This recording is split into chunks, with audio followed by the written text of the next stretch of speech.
Welcome to the Beer Channel. John Starodubsky here, and today I've got a beer that's a pretty, actually hard to find beer. It's sought after far and wide by beer geeks everywhere these days. It's the legendary Heady Topper from the Alchemist in Vermont. This is a beer that our own Red Rooster gave me back in March, and I've been aging it in my DBR since then. It's an interesting beer because of there's a lot of hype built up around this beer, and there's a lot of I don't know, anticipation on my part to try it because I mean, it's a double IPA, but there's a lot of double IPAs out there. What exactly differentiates this one from the rest of them? I guess we're going to find out today. But that hype has led to some, not just people paying outrageous prices for the beer itself, but I've even seen the Heady Topper glassware go for up to $100 for a single glass on eBay, which seems to me kind of crazy. I'd hate to spend $100 on a beer glass and then get drunk and knock it over. But anyway, um, we'll give this one a shot. And actually, it's pretty interesting on the can. It says "drink from the can" on the top, and they're pretty adamant about it. It says "drink from the can, drink from the can, drink from the can." Um, and beside that, what's also interesting is if you look at the fellow on the can here, this attractive silver can that an old compatriot of mine would have certainly said that's marketing if he saw it today. But this guy's drinking it out of a glass. So what I'm going to do today is I'm going to try it from the can, take a couple sips, and then I'm going to decant it. Now I don't have an Alchemist glass, but I do have an old Catamount glass. And of course, Catamount is from Vermont, and unfortunately, they don't really exist today, other than being a footnote for the Harpoon Brewery that bought the brand and killed most of their beers and uses their brewery now to brew their own beers. They do occasionally have one of their specialty series, the 100 Barrel series beers that they call Catamount. But anyway, I thought it fitting that I would drink from a Vermont glass in one of this nature. Now, I don't usually. I'll go a little bit into the beer. Of course, double IPA these days is it's just a bigger India Pale Ale. It's got more malt, more hops, and all that good stuff.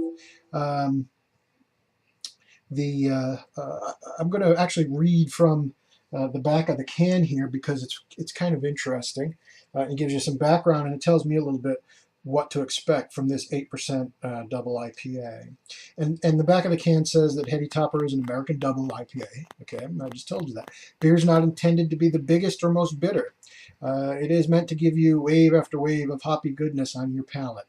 Tremendous amounts of American hops will creep up on you and leave you with a dense hoppy finish in your mouth. So drinkable, it's scary.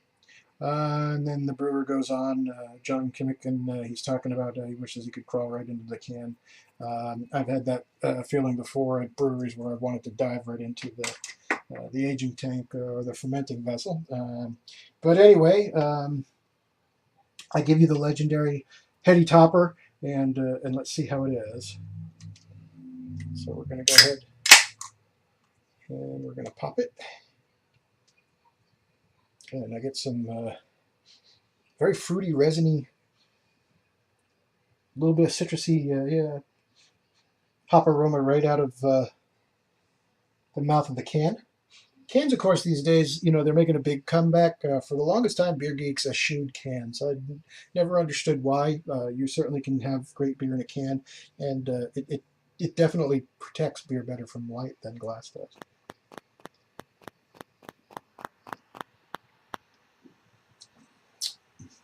It's got a nice malt backbone to it.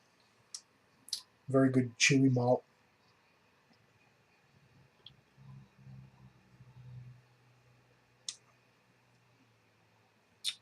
Yeah, very resiny, very citrusy too. I get some grapefruit at the last, almost like grapefruit seed. Like when you're chewing on a grapefruit seed by accident.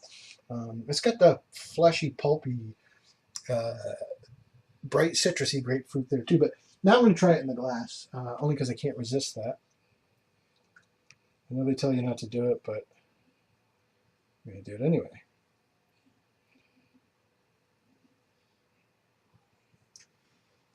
Nice carbonation there. Nice orange amber color. I was looking for the IBU count on this on the Alchemist website, and I didn't. They don't give it to you. There's another. There are other beers they tell you there are 100 IBUs and whatnot, but they don't really list that. Now that's all relative anyway, because the more malt in the beer, a bigger beer like this, more IBUs is only going to. It's going to be balanced off. More hop bitterness, and alpha acids are going to be balanced off by the higher malt, but. A brilliant orange color, kind of a little bit of cloudy orange color. Nice rocky head. Yeah, that. And I know they tell you to drink it straight from the can, but pouring it into the glass and working that aroma up, it definitely gives you getting more of the citrus grapefruit aroma. There's a lot of piney resin there too. It's just like nonstop though. That's I think probably the big if I'm picking up the big selling point for this beer. Um, get that little bit of malt up front, but it doesn't. The hops don't overpower. There's not. There is a big bitterness at the last. It does become rather bitter. But I've had beers that are far more bitter.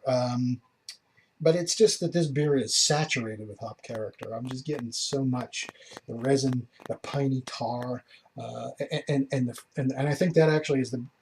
This is starting to warm a little bit, and it's starting to overcome the grapefruity citrus to really become the dominant character of this beer.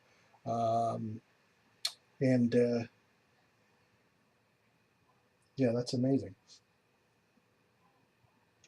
I know it's 8%, but it's a beer you could easily just sip all evening long. Well, maybe not all evening long. Get yourself into trouble with that. But flavor wise, you can see what I'm talking about. You just don't want to stop drinking it.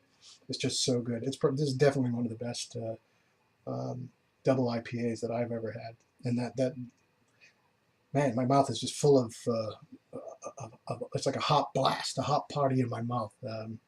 Very impressive. I think this would be a great beer with some really spicy foods too. In fact, I have a bottle of a really spicy beer that I think I'm going to. I don't know if I'll drink it tonight, but I had thought about drinking it with this. It's the Ghostface Killer actually, and I thought about drinking it with this, but now I kind of don't want to do that because I just want to enjoy this on its own merits. So anyway, I would give this a five. Definitely, this is a 5-star beer. I don't know what it goes for in the 16-ounce cans. I'm sure it's pretty expensive if you can get it up in Vermont or up in the brewery. But I definitely would if you have the chance to get it. I assume that their distribution is not going to be expanding anytime soon. Why should they with the demand that they have? In the markets they're already in, people are flocking to their beers rather than the other way around. So if you see it, you should definitely buy it. If you do, and please drop me a line, brewguru@brewguru.com. Check out my website, www.brewguru.com, and let me know what you think about it. Cheers.